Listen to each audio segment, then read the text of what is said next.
Okay, you were on that, right? I'm riding through Massachusetts with them. Yeah, Laura Bass that I used to be with Caucus. Oh, yeah. Good to see you. I remember. It was crazy. Yeah. Cool. Well, yeah. I know. That was a fun trip. I really enjoyed that reporting trip. Yeah. When women to see men. Okay. Thank you. It just wasn't that high. People probably came up with it, but yeah. Good luck. Thank you. I know you got so much luck. You're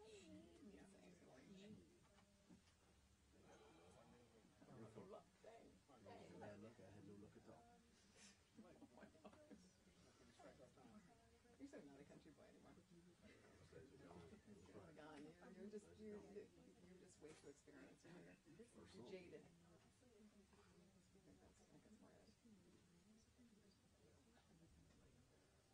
That's probably true. We're here. Now we're like, hey Brian, how are you? No, it's a good thing. It is definitely. Clint was the worst.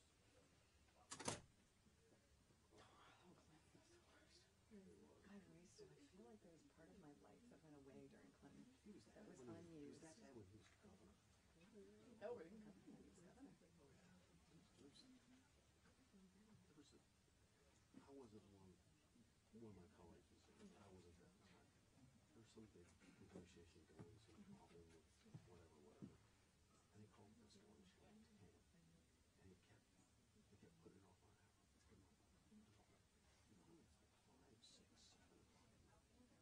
And I'm still sitting in the press conference room in the cab. She started talking. And he finally looked up around. And the cameras were pointed down. Still guys had their stuff on the table. The journalists had their pencils by the pad. They said, okay, what do y'all want to talk about? They said, hey, you're call for stuff with 10. That's fine. But don't come at us and tell us we're going to keep going. We've got other things we can be doing. I know, it's going to show and finally, from that's not true. But that's so them. The same thing with Hillary was unapologetic. It really was. I mean, during the Clinton administration, obviously the governorship, and then even in the campaign, it was like, I don't get this. It just really, and I got certain constituents from rallies and meetings with friends, and then like it was just annoying. So yeah, it was actually. So where is Bernard at? Where is Bernard in the hallway kicking our butts? No, let's see. If he is, give me a hand measure or something. I'll do a hand measure.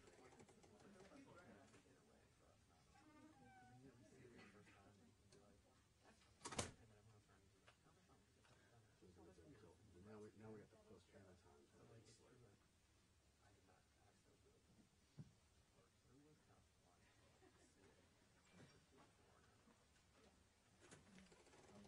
Right. Members will be heading in now shortly. Got members. Heads up.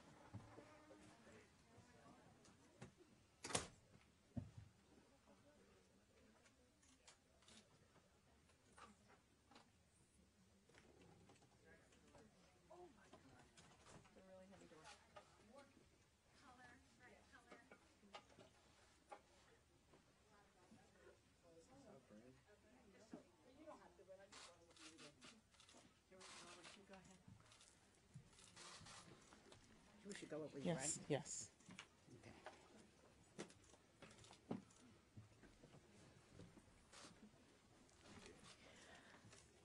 Hello, I'm so glad to be here today.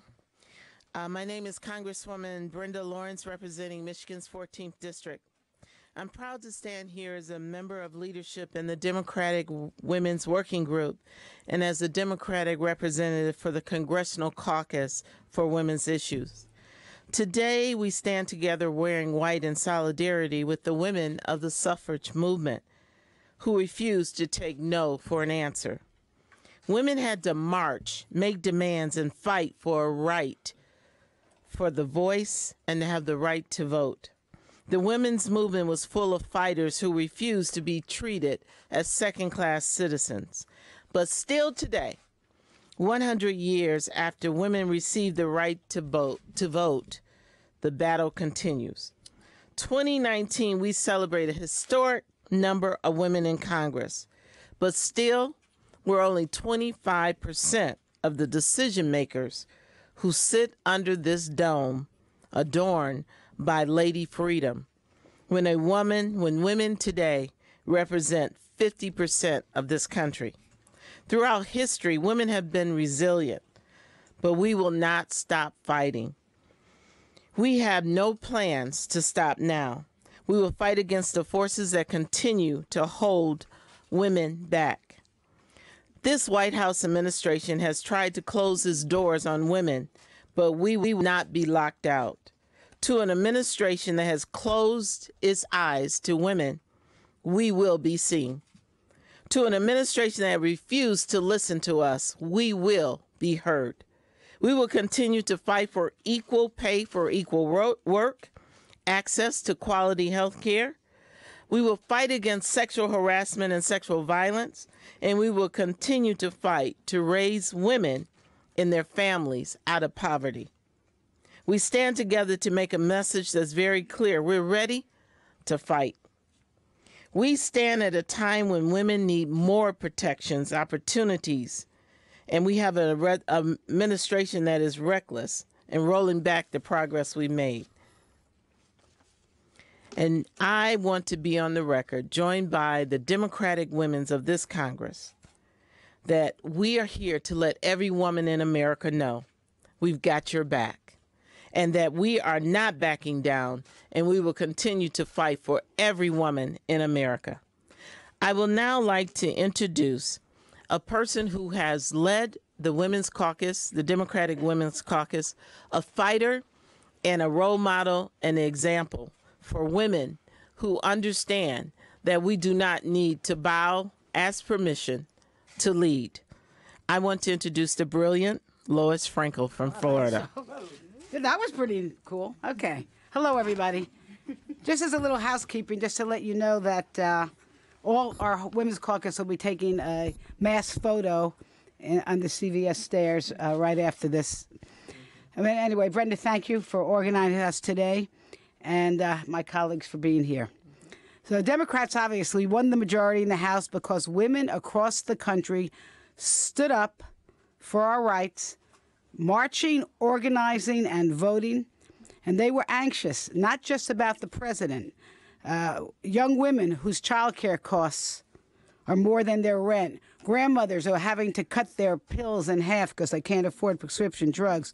Mothers and daughters who can't take leave to take care of loved ones because are afraid of losing their job. And all women who are now worried about access to full reproductive care. Now, women make up 40% of breadwinners today, breadwinner households. A family are depending on women earnings. Yet, the research shows that women are still earning 80 cents on the dollar, and it's even worse for women of color.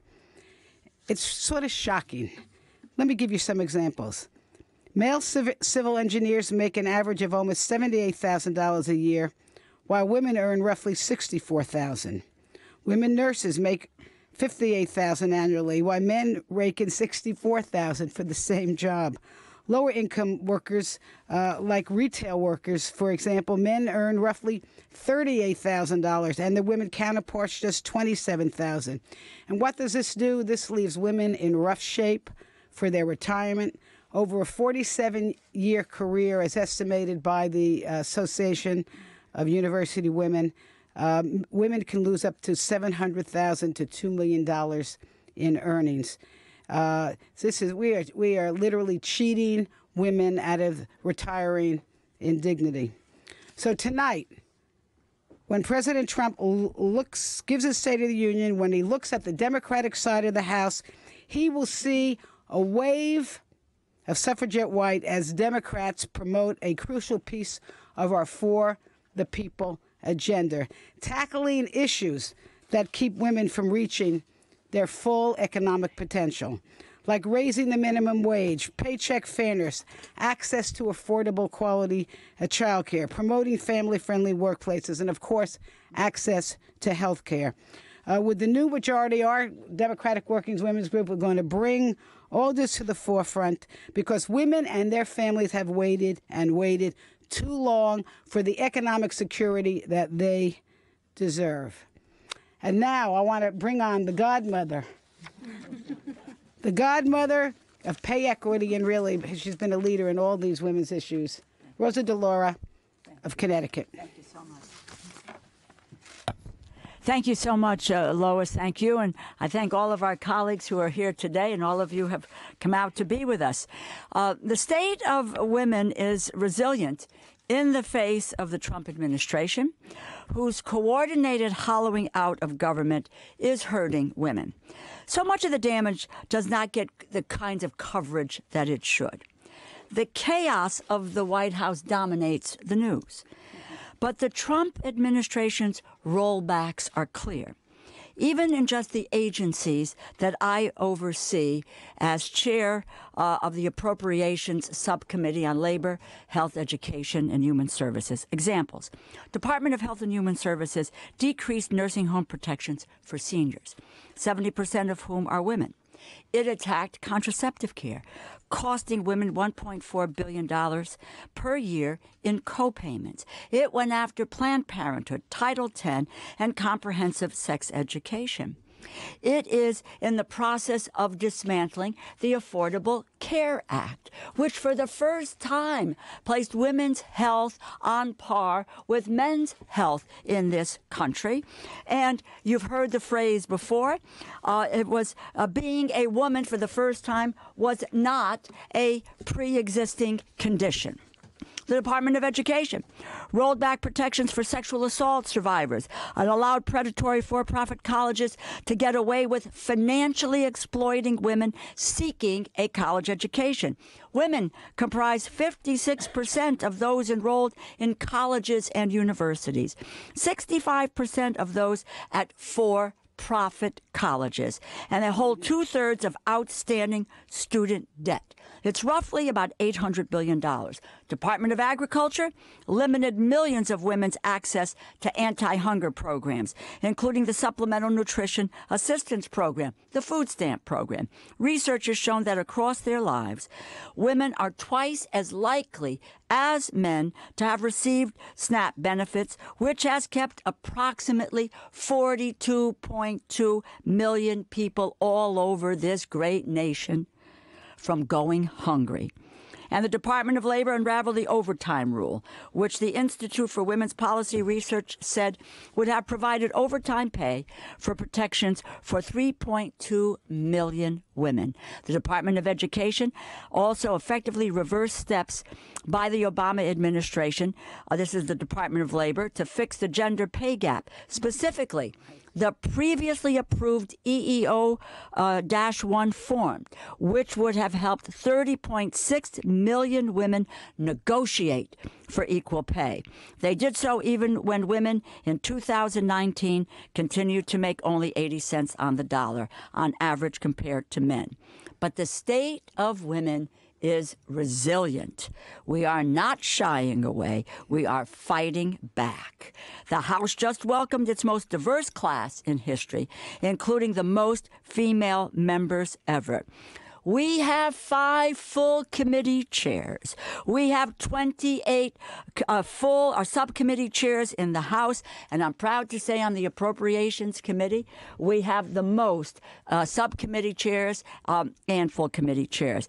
And we know that when women are at the table, the agenda changes. So we are seizing the moment to advance a positive agenda for women, families, and working people, to unrig those rules, to level the playing field. We're going to pass paycheck fairness. That way everyone can more fully contribute to the richness of America and to pocket what they have earned. Time has come for women to make the same pay as men for the same work. My mother, Louisa DeLauro, was New Haven, Connecticut's longest-serving member of the City Council. Not the longest-serving woman, the longest-serving member. Over 35 years of service. When she was only 21 years old, she wrote a call to action for women everywhere. She closed it by saying, and I quote, "Come on, girls, let's make ourselves heard." Women made themselves heard in the 2018 midterms. We are making ourselves heard now because in spite of this administration's deregulatory tax, the state of women is, was, and will be strong. It gives me great pleasure to introduce to you someone who is a real fighter for women and their families, who now chairs the Congressional Black Caucus, and that's our colleague, Karen Bass from California. Thank you. Thank you. Good afternoon, everyone. I want to thank Congresswoman Lawrence and Congresswoman Frankel for their leadership in the Democratic Women's Working Group for putting this together. So I'm here to talk about the state of black women in this country. So the state of our pay is unequal. According to the U.S. Census Bureau, black women in the United States are typically paid 61 cents for every dollar paid to a white man. But instead of creating job programs or investing in raising wages, what does the Trump administration do about it? He signs a tax scam guaranteed to benefit only the richest Americans with a recycled promise of trickle-down that we've been waiting on since the 1980s. The state of our health is not well. Black women are 3 to 4 times more likely to experience a pregnancy-related death. The percentage of black women that die in childbirth is higher than most developed countries, if not any developed country on the planet. We're more likely to have heart disease or diabetes as well. But instead of investing in our health, what does the Trump administration do about it? Not only did he push a bill to take away health coverage from millions of Americans, he continues to try to sabotage the Affordable Care Act via death by a million cuts. The state of our freedom is under attack. The incarceration rate for black women has increased 800% over the last 20 years. At every level, how women get involved in the criminal justice system, what happens to them while they're incarcerated, and what happens when they get out, our criminal justice system lags behind in modernizing and humanizing the way it treats all women, but especially black women, given the disproportionate numbers. The state of our pay, the state of our health, and the state of our freedom, unfortunately, there's not much good news, but the state of our voice. The state of our voice is powerful. The administration saw it in November 2017 when Alabama took Doug Jones to Washington, D.C. The senator from Alabama was elected because of the support of black women. The administration saw it in November of 2018 when we took back the House and watched history made as the first and second time a woman in the House of Representatives was Speaker Nancy Pelosi. And you know what? He hasn't figured out how to deal with that situation at all. But the power of our voice is clear. We will hear the power tonight. The woman I believe was elected as the governor of Georgia when she delivers her inspirational message, Stacey Abrams. We know that the administration will not be able to resist an attack afterwards. He attacks because basically he's afraid of the power of our voice.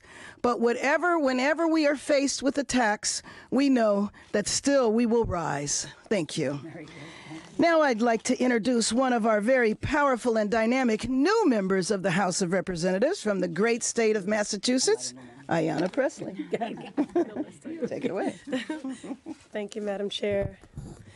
It's so wonderful to be here in solidarity with my fellow sister congresswomen, both in solidarity and I could argue in collective resistance. Our very existence, it seems, is resistance in light of the times that we find ourselves in. Tonight, we expect the occupant of the White House to utter the customary phrase, "the state of our union is strong."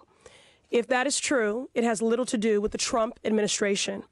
If our union is strong, it is because of its resilient people who have succeeded in spite of, not because of, the actions of this administration. If our union is strong, it is because of the people who have endured, who have sacrificed, who have mobilized and organized to fight for our fundamental human rights. If the state of our union is strong, it is because of dreamers like my guest for tonight's State of the Union, Stephanie from East Boston, who refuses to allow her future or her family to become bargaining chips. She is a dreamer, her father is an asylum seeker, and her mother is a TPS holder. Stephanie bravely stands up against this hate wall and the emboldening of rogue agencies with racist policies. She is standing up on behalf of her family and her entire community. If our union is strong, it is because of mothers like Sabrina Fulton, who know the unimaginable pain of a gun stealing their child's life. A child like 17-year-old Trayvon, who would have celebrated his 24th birthday today.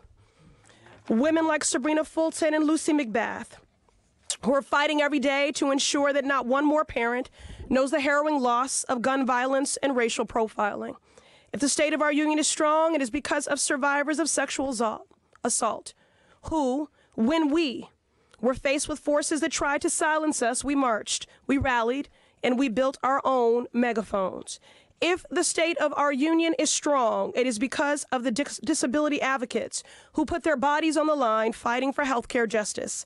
Today, we fortify ourselves with a vision of what is possible, policy anchored in community and crafted by those most impacted.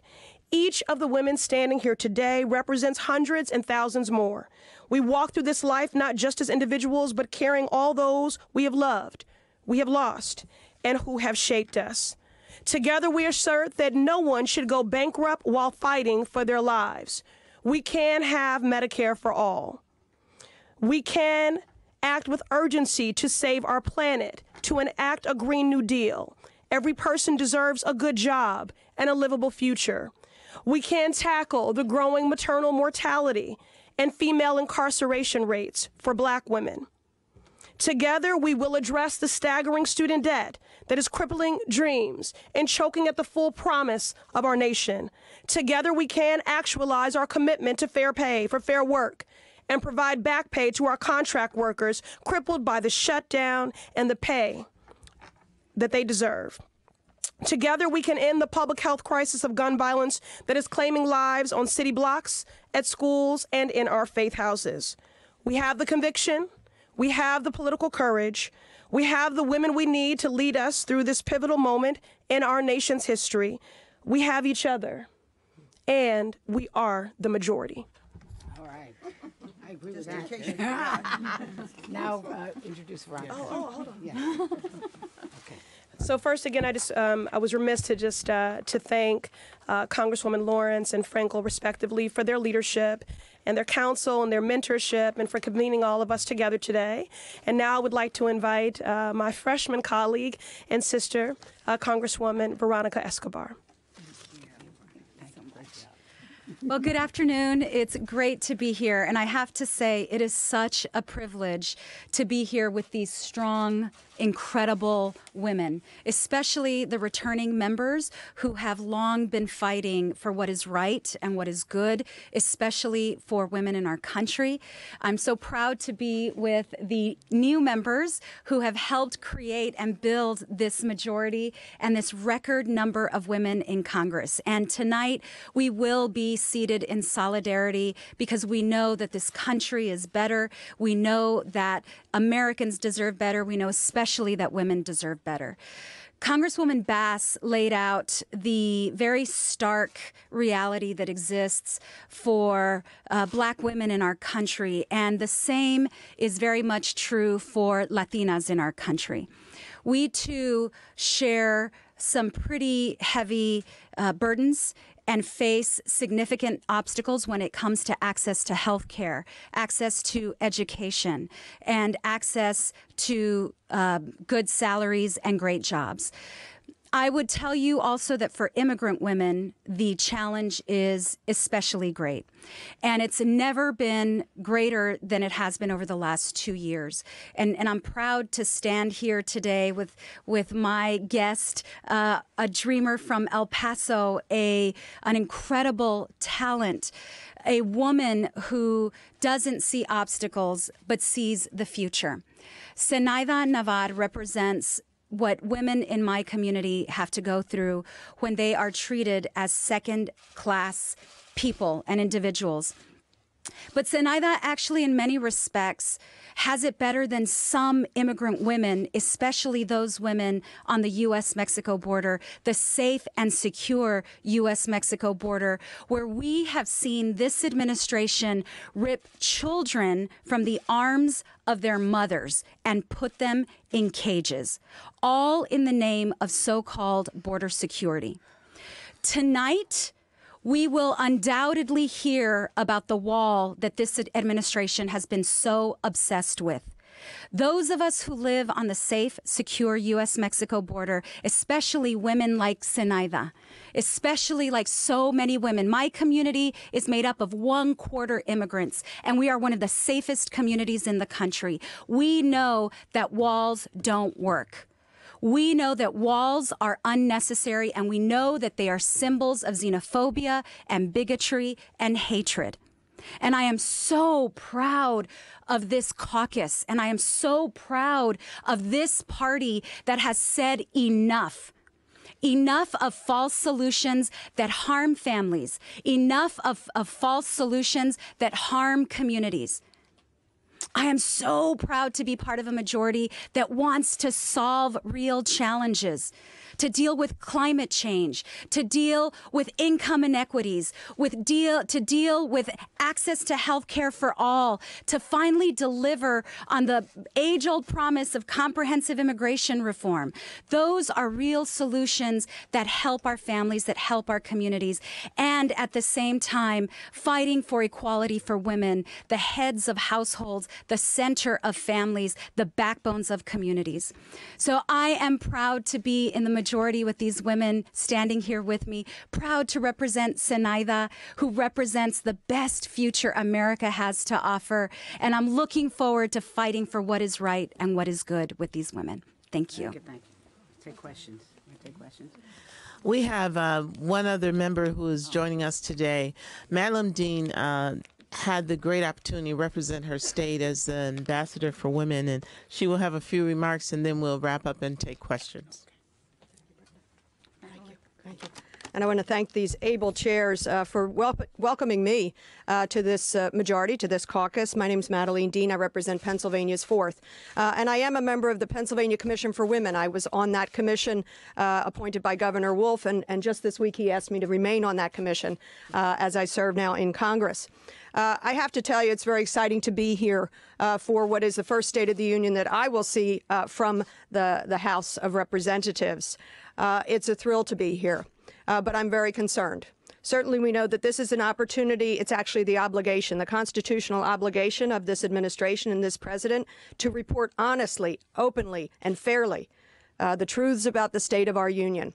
I agree with the women who stand with me. The state of our union is strong, but I sadly believe it will not be because of the message that we hear from this administration.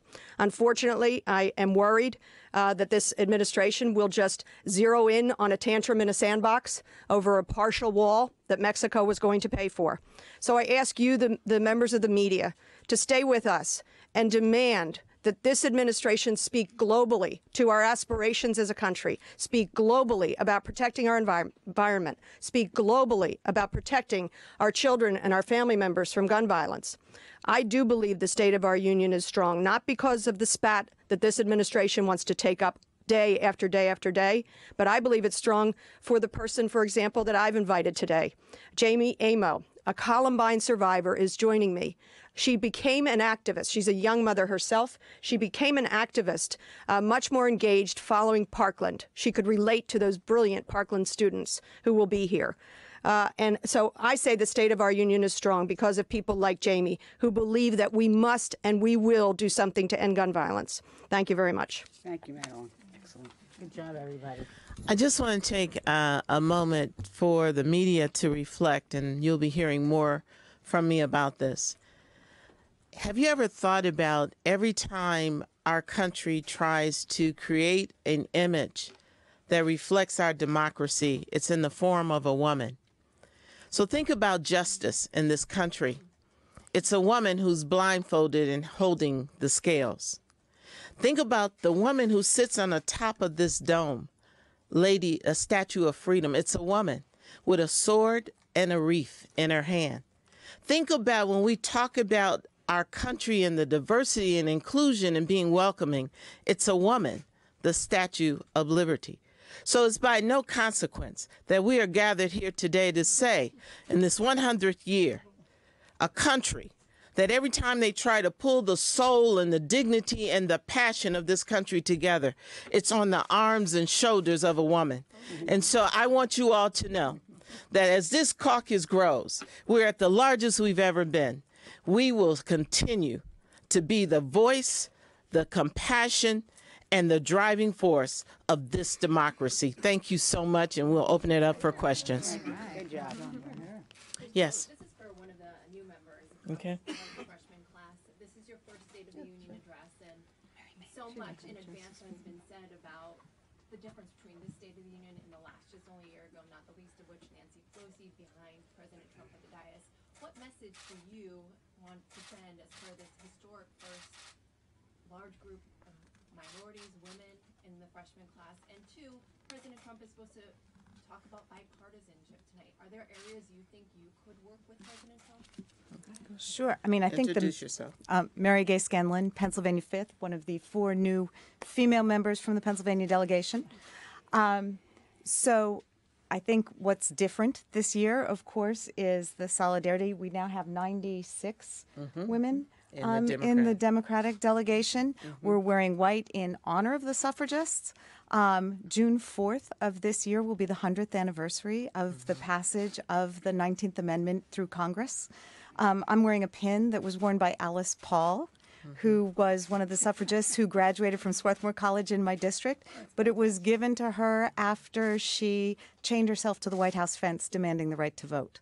So this is an ongoing struggle, and we're here. We're not here to play. We're here to be serious. I think as several of the speakers said, we're serious about making a better world for the people we represent, for the children who follow us. We are hearing that the president has a message of unity and bipartisanship. We just ask him to have his actions match his words. I mean, if he says unity but then demands a wall that literally disrupts unity or continues with divisive rhetoric, then, bipartisanship and unity has to go both ways. Yes, ma'am, in the back. Hi. Today, Eric Trump said that Ivanka Trump has done more for women than anyone else in D.C. I think we all have family members who we love and family members that we encourage. And that's all I have to say about that. Because, I'm on appropriations now. And I have been telling people while getting this amazing opportunity, you can say what you want to, you can stand in front of a mic, you can even pass a bill, but follow the money. What do we fund? Where does our money go? What are the results? And so I wish the family well. Right. Yes, ma'am. Lisa from PBS. Thank you all for doing this. The nation's going to be looking at the president. He's going to be looking out at you all. And on one side, you'll see your caucus, many in white, many women. On the Republican side, there's only 21 women in all of Congress, including the House and the Senate together. It's 13 in the House. Yeah, I'm curious if you have conversations with Republican women, whether they're in Congress or not, and if you can speak to sort of a need on the other side. We know there's strong, what's happening with a lack of women representation in both parties? Well, first, I want you to know that all women were invited to wear white tonight. We did it on a bipartisan basis. There is a bipartisan women's caucus. It's difficult on some issues. Last cycle, we did a lot of work on sexual harassment. Brenda's going to be our representative leading the bipartisan along with Madeline Dean. And we try. We actually do try. Just to say, I think I'm one of the folks who's here the longest, and I think back to the cooperative effort of bipartisanship amongst the women like Connie Morella and Pat Schroeder and Marge Ralkema and Barbara Kennelly and Nancy Johnson and myself and others and Nita Lowey and Nancy Pelosi, Louise Slaughter, where we came together particularly around the issue of women's health. Where it made a tremendous difference in being able to forward a public policy that focused on women's health. And in particular, I would mention that when I talk about agendas changing, that is the advantage of women in great numbers or in majorities. We were able at that time to make sure that the National Institutes of Health, while there were no women in their clinical trials, women or minorities, they did their all of their testing on men and then extrapolated that to women. Well, we were able on a bipartisan basis to break that down so that today women are included and minorities are included in the clinical trials at the NIH. We have an Office of Women's Health at the Department of Health and Human Services, at the Department of Labor. So we have in the past. I think there has been a hiatus from some of that in the future, but today I sit on the Appropriations Committee and I look to Chairman Nita Lowey, but also to Ranking Member Kay Granger, and the women who serve and where we work collaboratively on issues that not only affect our state, but affect families in this country. It is doable, and it probably exists at the rank and file level in a more robust way than people do understand. Yeah, just let me add that last cycle, we were able to work together with Republican women on sexual violence in the military, on the sexual assault scandal with the gymnasts. So those are the kinds of issues we make progress. And we've made a commitment. My co-chair is Debbie Lasco and Jennifer Gomez. And we have committed to working on domestic violence for women. We're committed to working on ending that horrible statistic that the United States is known for, being the leading country in the world where we are going backwards in the number of women dying in childbirth. That is unacceptable. And so maternal mortality, domestic violence, and poverty with women. One more question. Can I just add to that? Yes. I just wanted to add that, I do think, and this is in no way giving short shrift to the contributions of our male colleagues, but I do think that women do lead differently, that we are conveners, we are coalition builders, and as was stated before, when we are at the table, the conversation shifts. And that's true regardless of which side of the aisle that you are on. We have already shown our ability and our desire to work together, both on H.R. 8, the gun bill. There's been bipartisan work done together to end the scourge of human trafficking. And there are shared burdens in everything from limited health care access to addressing the cost of child care, the challenges for caregivers, and so many other issues. And so Congresswoman Lawrence, our chair, very eloquently spoke to what women embody naturally, which is why we have become the symbol of freedom and justice. And that would not be true if we were not eternal optimists. And so we'll continue to be optimistic and continue to be conveners and facilitators and agitators, too, when we need to be. So we are going to have to wrap. The three hands are up. If you just ask your question, then we'll respond collectively. Yes, sir. Hi, David Smith of The Guardian. For those reasons just described and the other issues you talked about, do you think it's important that the Democratic nominee in 2020 is a woman? The next question. So I want to ask about reproductive rights. Obviously, it's been back in the news with the passage of state bills. And how you plan to deal with that when obviously college, both men and women are so divided on this issue. And sir. And we've heard pretty strongly from one of your freshman colleagues what she would like to do to this president. Wondering where you as a group take the position that this could be Donald Trump's last year. Okay, let's see. I I think on the nominee, does anyone want to touch that? I think whoever it is, she should be the best candidate of the group. I agree with that. I think it's way too early. I appreciate the question. But what I do think is telling is look at the number of people who have thrown their hat in the ring and how many of them are women. I think back on my granddaughter is 7 years old. Her first president was President Barack Obama, a black man. She thought her second president was going to be a girl, as she said, Hillary. I loved the lens through which she looked because whether it was gender or color, it did not matter to her. So may the best woman win. Right. On the issue of reproductive health, I mean, you're going to see us fighting very hard on that issue. The Democrats are not divided on that in any way. Our caucus is very firmly pro-choice. There will be legislation, hopefully, that we will pass that will protect the public from onerous state laws that seem to put obstacles in front of abortion. And on the Appropriations Committee, there'll be money put forth towards contraception and so forth and health care. And the third one was, what do we want to do to the president? Well, one of your members said that you're going to impeach the Senate. So listen, here's what I think you've heard from all of us. And I know, I'll just speak for myself. I'm almost tired about hearing about this president. I mean, we are putting forth a positive agenda. The Democrats are in the majority. The women were swept in, and we have work to do. And we are hoping that the president comes along. We're going forward. All right, thank you. I want to respond to the question of reproductive health. I have told women who are pro-choice and have had, pro-life, and have had some very deep discussions. I am so pro-choice, so every woman in America who wants to be pro-life has that choice.